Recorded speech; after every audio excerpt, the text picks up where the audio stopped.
Well, we're going to talk about this Toyota and the frame.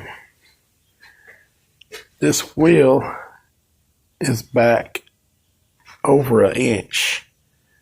And usually the frame will bend right here where it's got a little crease already. And to tell if it's bent, you can usually see a bend, but this don't show anything. Or you can put your hand back here and you can feel the exhaust and the frame.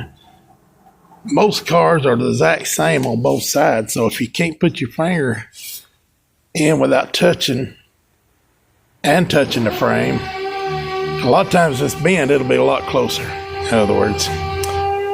And so I went to the other side and I didn't see anything. So I measured from wheel to wheel, and this side shows to be 1.5 inches off.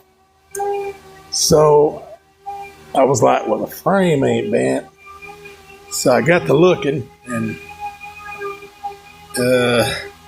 might be hard to see on this video, but this is bent back. It's gonna be hard to see unless you got a. But anyway, the bracket is bent back, so that means the front's bent at the same time. So we're gonna wrap our chain here and down here. We're gonna have to pull this whole system forward until we can get that 1.5 inches back. But that's just another way to tell what in the world's bent, because sometimes it ain't the frame. And even though they knocked all this off, they had to put an axle, they had to put an A-arm, they had to put this piece. All this was tore all the pieces, but it didn't bend the frame. It just shoved this bracket back.